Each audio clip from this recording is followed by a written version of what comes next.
this thing working? Give me some sound over here. Yeah. The Out of Bounds Show is powered by the award-winning golf courses at Dancing Rabbit Golf Club in Philadelphia, Mississippi.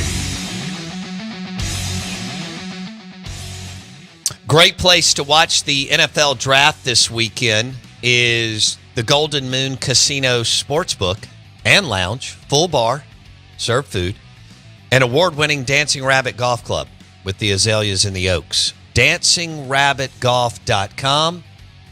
Great place to watch the NFL draft starting tomorrow night, first round of the draft, all the way through Saturday, the way they break it up now. Blake and I were there last year. We were in Las Vegas for the draft, had an absolute blast. It's wilder than you think. Like, you see it on TV, and you get that people are having a good time. It's got kind of a Mardi Gras feel. And the fandom is nuts, and people are wearing jerseys and all this kind of crazy stuff. Well, Blake and I were lucky to go to Vegas last year for the draft, and it was way, way wilder and bigger than even you see on TV. So now it'll be in Kansas City this year. You're listening Out of Bounds, ESPN 105.9 The Zone. I'm your host, Bo Bounds. We want to welcome in Jason Campbell from Taylorsville, Mississippi, to Auburn, to the NFL, and now Auburn football radio color analyst. And Jason Campbell joins us on the Farm Bureau Insurance guest line. Jason, good morning. How are you? Hey, good morning, Bo. I'm doing pretty good. Can't complain. Well, thank you for joining us. Where are you right now? Actually, I'm in Atlanta right now. This is where our home base is. My wife and I, parents still live in Mississippi in Hattiesburg. My sister's still there. But my brother and I, we're here, and everything. So I'm kind of back and forth between here and Auburn, doing work. There's a lot of reason why I'm here, just to make travel a little bit easier on ourselves. That's great. When did you? All right. So Stan White was a former Auburn QB. I think I've got this right. You correct me if I'm wrong. Stan White was the color analyst, and now you're taking over for him. Is that right, Jason? Correct. Yeah, Stan was the color analyst for the last 22 seasons. We kind of joke around sometimes and say it's kind of like a quarterback's job because before him, it was a quarterback, and then Pat Sullivan did it for a few years as well. He was a quarterback at Auburn. So it's kind of like passing of the torch. I started working with the Auburn radio probably 2000. It's been about 6 years now. Mm-hmm. And I was doing the pregame for 3 hours, and I would do the halftime analysis on the radio as well, breaking down the first half and telling what we should be looking for in the second half.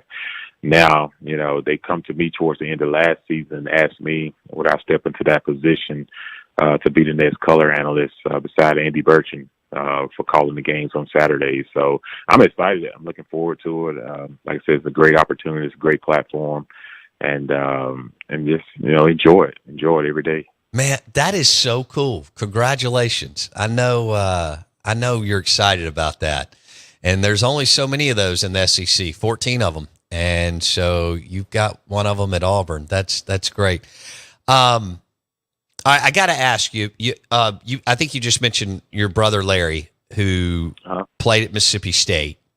And did it come down to, we had a listener, did it come down to Mississippi State and Auburn, or was there another team when you were coming out of Taylorsville, Jason? Well, it was tough. Yeah, it was tough for me. I remember coming out, being from Mississippi, and like I said, my family's there. It was a tough decision. I know Eli was at Ole Miss at the time, so I wasn't going to go there just because of the simple fact that it didn't make sense, two high-profile quarterbacks. And then Mississippi State, my brother was there, and I had been going to their games, ever since I was, pretty much a freshman in high school. And I remember, 1998 when they went to the SEC championship game, they played against Tennessee, and we was there, and they had the heartbreaking loss.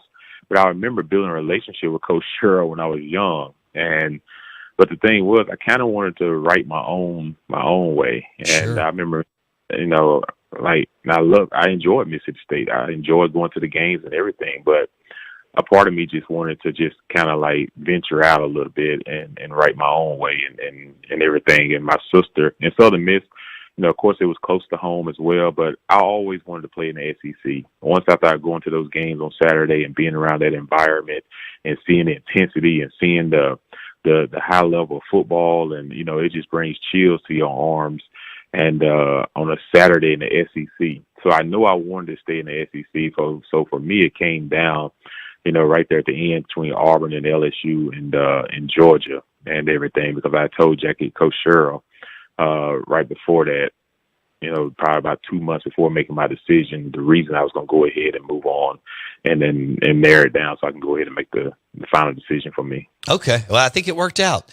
Y'all were undefeated in 2004. You had a heck of a career. And you and Tuberville and Cadillac and Ronnie and that defense had it rolling. He is Jason Campbell, a phenomenal player at Taylorsville, Auburn, and in the NFL. Now with the Auburn Radio Network, color analyst, taking Stan White's place. And he joins us on the Farm Bureau Insurance guest line. Are you close to Ronnie Brown and Cadillac? Oh yeah, I'm definitely close. Ronnie's kids, my god kids, and Cadillac, we still in a great relationship, and we talk pretty much every week. We're all on a group text together. It's about 20 of us that play together at Auburn, and we all on there. We talk about each other's families. We encourage each other, what we're doing. And like I said, Lack being down there on campus as the associate head coach, running backs coach, I see him a lot as well. Then me and Ronnie, we live 20 minutes apart here in Atlanta. Okay. So, we definitely, and Carlos Rogers, our other draft pick that year, we had 4 first-round draft picks in '04. He lives about 15 minutes from us as well. So, we all play golf sometimes together and still try to be around the university and help and support as much as we can. But yeah, we definitely have a close family, tight unit that play together at Auburn. Our relationships are still just as deep 20 years later. That's awesome. When Cadillac Williams took over as the head coach, were you texting him on which plays to call? Oh man, he was like, he said, Jason, I might need you to come down as the offense coordinator. I don't know if you gonna have it. When all that was going down, because everybody on the team was getting fired. But when he stepped in, he did such a phenomenal job. He did. I couldn't be more proud of him. All the players that played with him at Auburn from 2000 to 2004 came back to that first game they had at home at Texas A&M, because his first head coaching job was on the road at Mississippi State. And my wife and I, we went to that game. And then the next week was the home game. And at home, it was a sold-out crowd of 86,000 people for 2, 3, and 6 teams. And it wasn't because – it was only because the fact that one of their own that played was a legend at Auburn, trying to put the Auburn spirit back into the football program, trying to get the support back where it needs to be, and get us back to playing the way we know how to play Auburn football. And I think he lit a fire back into our fan base, and he lit a fire back into our program to get things going back in the right direction. And if you was there at that home game, you would have saw so many former players in that locker room before the game and after the game congratulating him on his first victory as a head coach at Auburn. And that was a big, big deal for us as well, because he was the first minority head coach, even in the interim role, to win a game at Auburn University. And it happened to be one of the guys that I played with for 4 years at Auburn. That's so awesome. I have to tell you this. It was so much fun watching him and the way he handled everything, Jason. And has he always been that powerful of a public speaker, motivational speaker? I think that has grown throughout the years, because Lax always played with his heart on his sleeve. When he played running back, he ran so hard, and he was always that tenacious running back. But he's become more of a vocal leader, I think, throughout the years since he's been involved in coaching. And now he's doing speaking events. He's going, all over the country doing speaking engagements and different things. I think people got a chance to see him in a different light during that situation when Coach Harsin was let go. And the one thing about him is, man, he's a team player and he's a team coach. Mm-hmm. And he cares about all his players. He cares about the guys around him. He's not a me guy. anything like that. He hasn't ever been, and that showed, and it showed to the Auburn family. And I told him, I said, man, the hardest thing about this, I said, which is the good thing about this is, I said, Harsin getting the job, but then being released and you have an opportunity to step in a critical moment because it raised your coaching level. Sure. And then it raised your everything that you're about is now got put out forefront. So I said, sometimes hardship come, but then the gift is right behind it. And I think for him, that's exactly what happened. He's so captivating when he's talking. You feel, Right. here's what, because I had never really, look, I watched y'all play in college and in the NFL, even when y'all went your separate ways, but I'd never really heard Cadillac Williams, speak.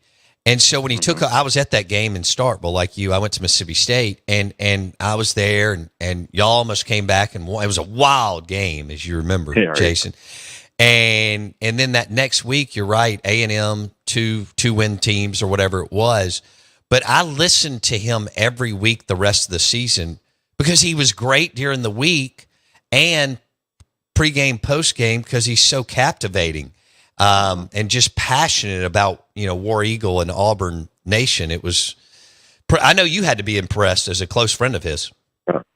Oh, yeah, I was impressed. Like I said, his wife and my wife are really, really close friends. And, they talk, and she wanted her beside her the entire time because it was a stressful time as well. Because Sure. Let's be, anytime that you're a former athlete or especially a great athlete, people just think things are automatically just going to happen, So they thought once he got the job that we would just blow it out the water. And, that's the expectations of fans because they don't know sometimes.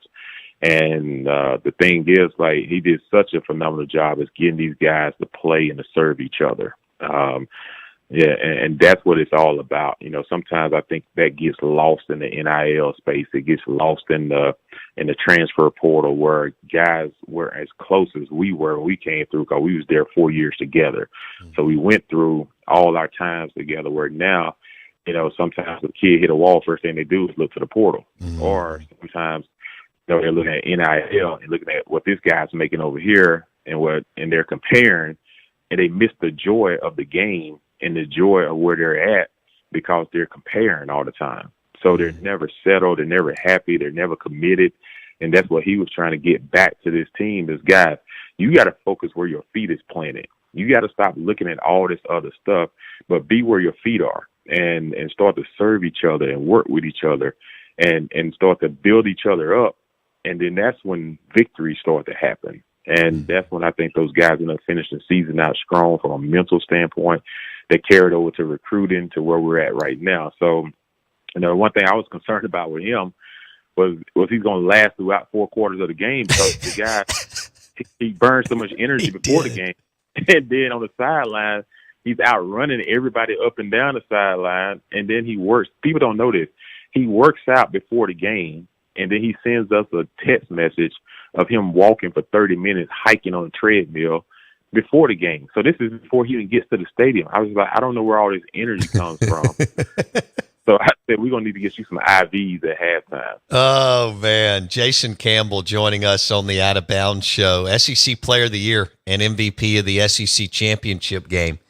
He joins us on the Farm Bureau Insurance guest line talking about his good friend Cadillac Williams, who did an amazing job for Auburn and smartly was retained by Coach Freeze, and he's now the associate head coach. So let's switch gears to the draft. This is going to be a special weekend for so many young men, and you were a first-round pick for the Washington, now Commanders, and the Redskins then, now the Commanders. And where were you, Jason, on draft day? Yeah, that was a real week. I tell you, being able to be a part of that, where you work so hard as a kid and then you grow up and now you see your dream actually becoming a reality, and it's so close. And I just remember that week, Ronnie he went on up to the draft. Everyone else, we kind of stayed back with our families and everything. And I just remember I was in Auburn. where I was staying at, and my parents came up. All my closest friends from high school from Taylorsville and Mississippi came up, and my coaches from Auburn that was there, Coach Borges and a couple of other guys, and all my receivers that played at Auburn was all at the house that I was staying at the time. And I remember, the draft day, I remember Ronnie getting drafted, and then soon after that got drafted, then Carlos got drafted, and they all, I called them, congratulate every last one of them, and then they was like, hey, you're next, you're soon. And then I remember when I got the call, and then they called me and to congratulate me as well. But I just remember that day I was sitting there, and it can be a little intense because you never really settle until everything is just done. Someone can say, hey, we're going to draft you here, but you don't really know until it actually happens. And I'm going to tell you why. So that year, Coach Gibbs, they came down, they met with me twice and everything. And I remember they said, hey, you fit our system for what he did back in the 80s with the skins and, the deep balls he used to throw and everything. And that's what he wanted to get back to. So I remember him coming, and we were interviewing really great, and and things were coming. He was like, hey, if you're there at 25, we're taking you. And I knew there was a team there at 21 that had been calling as well. And I was just like, all right, Jay, don't anticipate anything. Just kind of just let it settle. So around by 21, I left the house and kind of like went to a different room and left everybody. I kind of snuck out. So while everybody else was there, I was on the phone with them. And then once I hung up, I just kind of waited. And then once my pick got to 25th, immediately my phone rang, and he's like, hey, we got our guy. You're our guy. It was Coach Gibbs, and they was excited, and we was excited. And I remember hearing everybody in the other room just yelling and screaming and going crazy. And they were looking for me. Nobody knew where I was because I snuck out. So then I immediately went back into the room, and everyone was hugging me and congratulating me. And immediately my mom and dad, my dad coached in Mississippi for over 30-some years in high school ball. And I remember just hugging him and having an emotional time. My mom and Coach Borges was there. And then everyone kind of shows a photo that I have at the house with me sitting on the back porch at the time talking on the phone, and my mom and dad standing beside me. My mom got her hands all over her face crying. My dad smiling, and Coach Borges, his hand on my shoulder, smiling as well. And that's just a day that I won't forget because it reminded me of all the people that have helped me along the way was there. And to be able to share that moment with them, and not just me by myself, but be able to share it with the people that's been there for me meant so much. But then also to enjoy that day, because the next day it was all business. Right. You're on the line, you're getting ready for rookie mini camps and all that stuff. So, it's a quick second that you get to enjoy. But I was also at a draft party last year with a kid and his family, and the kid got called like 4 or 5 times saying they was going to take him. And when those picks came, they did not take that kid. And I had to sit there with his family and stuff, and I called the kid in the room, and I tried to talk to him to encourage him and say, look, no matter where you're drafted at, even if you're undrafted, it doesn't define your worth. I was just like, just always remember, this is a business. It's not about your talent.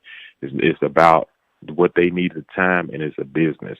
And try to lift his spirits, because I've seen the other side of it as well, with the pressure put on this kid, and things didn't happen the way that they thought it was going to happen. All right, talk about that. You walked into Washington as the first round pick at quarterback. You've got a really good family support system and so on. But how was that transition, that pressure? Because that's a big football market, and you're QB1. What was that like? All right. Yeah, the thing for me was I went to Washington. They had Mark Brunell there, and Mark was really well and bringing me in and kind of showing me the ropes and teaching me, how to be a pro, how to adjust to different things in life, how to adjust to, being able to make finances for yourself, but then how to adjust to being a QB in a big city like DC. And so that was really good for me to have a veteran that had been in the league for over 10 years, for me to kind of learn and tutor out there, and everything. And the thing, and the biggest thing is you're going to, at that time, was the toughest division in football. At that time, Giants were good, Eagles were good, Cowboys were good, and Washington was pretty good. So, it wasn't like it is now where it's kind of like lopsided, but it's kind of getting back to being a really great division. But it was solid those years, and it was a lot to try to have to live up to because you're going to a fan base that's just so destined to want to get back to the Super Bowl. You know, it had been at that time maybe 15, 16 years or something. They'd been to a Super Bowl, so everything was always about Super Bowl, Super Bowl, Super Bowl. To the point that our owner and everything, he felt like you could pretty much just kind of, you know, I can just plug people in here and there, you know, instead of like letting guys develop and letting the team develop and drafting young guys together so they can develop. So that was different because I was a very young player on a very veteran football team. I got there was a lot of guys 8, 9 years, and I was like one of the young bucks. So it was hard because you really wasn't grooming with someone around your age. Everyone was way older than you were. Hi, Jason Campbell. This has been great. I have to ask you, I think there was some crossover with you and Smoot. We have Smoot on all the time. I think he came back from the Vikings, and you were the starter by then. What was it like? Because we know how much he likes to talk. What was it like to have Fred Smoot in the locker room? Oh, man, the talk of town. Fred Smoot. I tell you what, this guy never, ever let you have a dull moment. I remember my very first game I started in Tampa, and we get to Tampa. You know, you're a little nervous. You know, it's my first game starting in the pros, and we go out for a walkthrough pregame. You know, how you just kind of go out in the field, you're walking through. So next thing I know, there's some draws on this stick. I'm like, why is he holding draws on the stick and it's Smoot? And I come in, and he followed me and holding draws up behind me in the locker room, talking about, hey, guys, here's our fearless leader. And he got some whitey tighties, everybody. So, he's like, got some whitey tighties. We're going to take a donation to buy this man some real draws. Oh. So he holding around the locker room, and I was just like really smooth, really like, I guess he was trying to like calm me or whatever, but it was a funny moment. But Smoot always was the reality of our football team. Yeah. And when you got on the bus, Bo, you better be dressed clean, because he will always stand beside the bus and say, who has a casket suit on? And I was like, what? I was like, what are you doing? So that was his thing, saying about there taking notes, and then he would give out an award at the end of the year, which was really cool, an ugly man award, you know, a look-alike award, and the casket suit award. That was just like, and it was hilarious. The man had his own comedy show, so he definitely made the football team a lot of fun. And he's still talking to this day, so he never stops. No, he's doing Washington, D.C. sports, and you are right. You just nailed it. Hey, Jason Campbell, congratulations on everything. Thanks so much for hanging out with us today, and excited for you and Cadillac in the group and going forward with Auburn football. We appreciate it, buddy. I appreciate it. Thank you, guys. Thanks for having me. Jason Campbell, Taylorsville, Mississippi to Auburn to the NFL. Now, Auburn football radio color analyst. He'll take Stan White's place after 22 years in the booth. Thanks for listening to the show today. Tomorrow is first round of the NFL draft, and Mississippi State at Tennessee in baseball. If you missed anything, go to Apple Podcasts. Search Out of Bounds with Bo Bounds. Lunch today brought to you by Burgers, Blues, and Barbecue in Madison and Brandon. B3, baby. See you tomorrow.